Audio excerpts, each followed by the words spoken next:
ഇന്ന് തന്നെ ഡൗൺലോഡ് ചെയ്യൂ. കാണൂ നിങ്ങളുടെ ഫേവറേറ്റ് ഷോസ്. ആ ദിവ്യ നിന്റെ കസ്റ്റഡി തന്നെ ഉണ്ടല്ലോ അല്ലേ? ഉണ്ടമ്മേ. അടുത്ത ആളെയും തൂക്കാനുള്ള സമയമായി. ഞാനതിനു വേണ്ടി ഇറങ്ങാൻ തുടങ്ങുമായിരുന്നു. വേണ്ട മോനെ, നീ അത് അമ്മയ്ക്ക് വിട്ടേക്ക്. അതമ്മ നോക്കിക്കോളാം. ഞാൻ പറഞ്ഞില്ലേ, ഇന്നലെയും അവൻ ഋതുമോളോട് വളരെ മോശമായി പെരുമാറി. വിവാഹം കഴിഞ്ഞാല് ആലോചിച്ചിട്ട് എനിക്കും പേടി തോന്നുന്നു ശേഖരേട്ടാ. രാജു ഇനി എന്തെങ്കിലും ചെയ്ത് വിവാഹം മുടക്കുമെന്ന് എനിക്ക് യാതൊരു പ്രതീക്ഷയില്ല. എനിക്ക് എങ്ങനെയെങ്കിലും ഈ വിവാഹം മുടക്കണമെന്നുണ്ട് യാമിനി. പക്ഷേ എനിക്ക് എന്താ ചെയ്യേണ്ടെന്ന് ഒരു പിടിയും കിട്ടുന്നില്ല.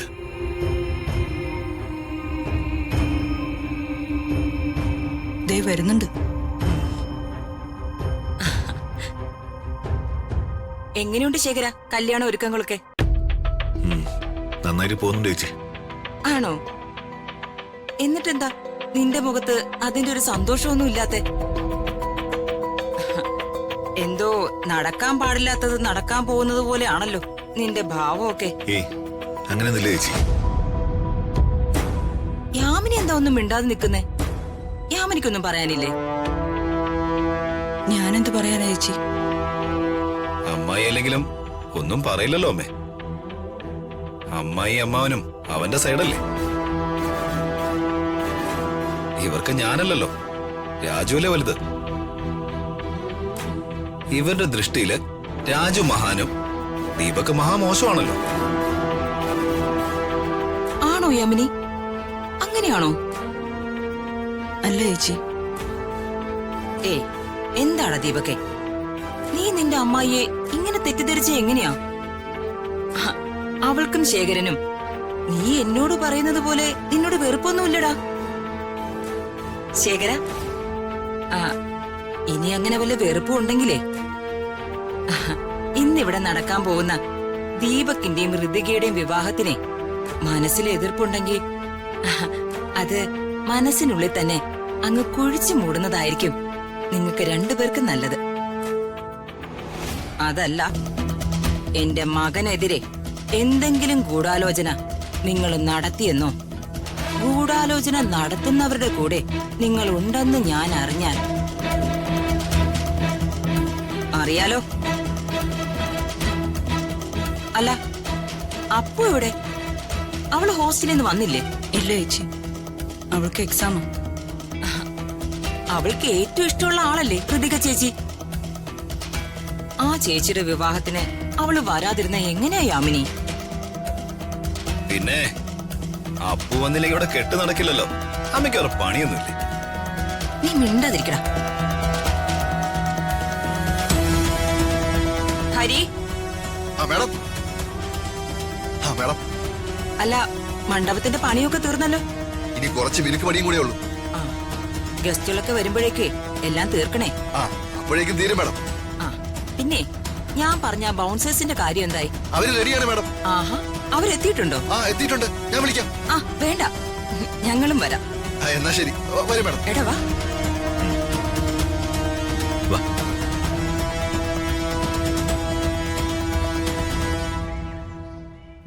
ഇവരാണ് മേഡം. ആഹാ, കൊള്ളാലോ, മിടുക്കന്മാരാ.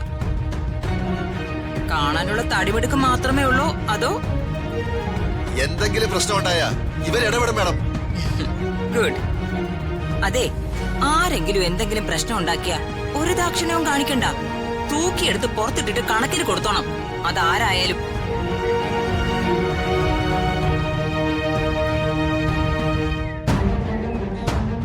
വാ ശേഖരേട്ടാ.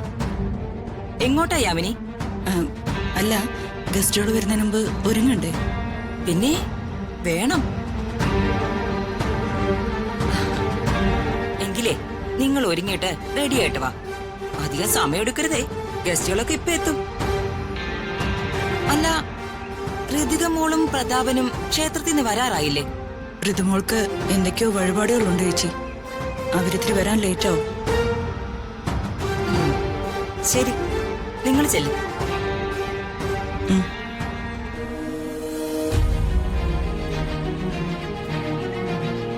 അമ്മേ, ബൗൺസേഴ്സിനെ ഇറക്കിയത് അവർക്ക് അങ്ങോട്ട് സൂചിച്ചില്ലെന്ന് തോന്നല്ലോ. എങ്ങനെ സൂക്കൂടാ മോനെ? നമ്മളിങ്ങനെ ആരും പ്രതീക്ഷിക്കാത്ത ഓരോ നീക്കങ്ങളിലൂടെ ഈ വിവാഹം മുടക്കാൻ സാധ്യതയുള്ള എല്ലാ വഴികളും അടയ്ക്കുമ്പോ വിവാഹം മുടക്കികൾക്ക് തീരെ സൂയിക്കില്ലല്ലോ. ഋതികയെ നീ താലി കെട്ടുന്നത് തീരെ ഇഷ്ടമില്ലാത്ത എല്ലാത്തിന്റെയും കണ്ണുകടി ഞാൻ ഇന്ന് മാറ്റിക്കൊടുക്കുന്നുണ്ട്. മാറ്റി കൊടുക്കണമേ. എടാ, അവള് ആ ദിവ്യ നിന്റെ കസ്റ്റഡി തന്നെ ഉണ്ടല്ലോ അല്ലേ? ഉണ്ടമ്മേ. അടുത്ത ആളെയും തൂക്കാനുള്ള സമയായി. ഞാനതിനു വേണ്ടി ഇറങ്ങാൻ തുടങ്ങുമായിരുന്നു. വേണ്ട മോനെ, നീ അത് അമ്മയ്ക്ക് വിട്ടേക്ക്. അതമ്മ നോക്കിക്കോളാം.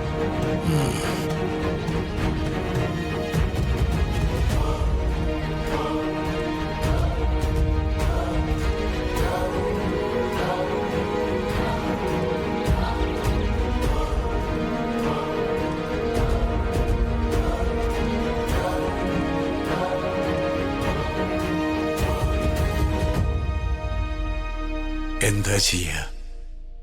എങ്ങനെയാ ദീപക്കുമായിട്ടുള്ള ഋതിക മാഡത്തിന്റെ വിവാഹം മുടക്കുന്നേ? പത്മാവതി മാഡം ആണെങ്കിൽ ഇതുവരെ വിളിച്ചതുമില്ല.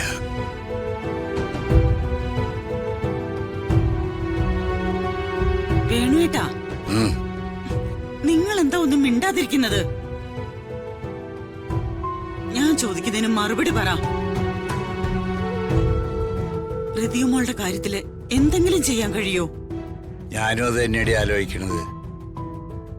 എനിക്ക് ആലോചിച്ചിട്ട് ഒരു എത്തും പിടിയും കിട്ടണില്ല. മൊത്തത്തില് ഞാൻ ആകെ തളർന്നു. എന്റെ ആത്മവിശ്വാസം എല്ലാം നഷ്ടമായി. അച്ഛൻ ഇങ്ങനെ ടെൻഷൻ അടിക്കാതെ എന്തെങ്കിലും ഒരു വഴിയുണ്ടോന്ന് ആലോചിക്കുക. എങ്ങനെയെങ്കിലും ദീപക്കുമായിട്ടുള്ള ഋതിക മാഡത്തിന്റെ വിവാഹം മുടക്കണം. പ്രിയേ, നമ്മൾ വിചാരിച്ചിട്ട് അതെങ്ങനെ നടക്കുമെന്നാ? അത് വലിയ പ്രശ്നാവില്ലേ? നമ്മളെങ്ങാനും ഇങ്ങനെ ചിന്തിക്കുന്നുണ്ടെന്നോ വിവാഹം മുടക്കാൻ ശ്രമിക്കുന്നുണ്ടെന്നോ വർമ്മ സാർ അറിഞ്ഞാ? അതോർത്തിട്ട് എനിക്ക് നല്ല പേടിയുണ്ട്. പക്ഷേ ഋതികമോളുടെ കാര്യം ആലോചിക്കുമ്പോ വലിയ വിഷമമുണ്ട്. അമ്മേ, ഞാൻ രാജുവിനോടൊന്ന് സംസാരിച്ചു നോക്കട്ടെ. അവനോട് ഞാൻ എത്ര തവണ മാറി മാറി സംസാരിച്ചതാ. എന്നിട്ട് അവൻ എന്തെങ്കിലും കുലുക്കൊണ്ടോ? അവർ ഋതിക മാഡത്തിന്റെ വിവാഹം നടത്തി കൊടുക്കാൻ നടക്കാല്ലേ? എന്ത് ചെയ്യാന്? നിങ്ങൾ ഇനി അവനോട് ദേഷ്യപ്പെടണ്ട, സമാധാനപ്പെട്. അവനോട് ദേഷ്യപ്പെട്ടിട്ടോ ഇങ്ങനെയൊന്നും പറഞ്ഞിട്ടോ ഒരു കാര്യവുമില്ല. നമ്മൾ തന്നെ എന്തെങ്കിലും ചെയ്യണം.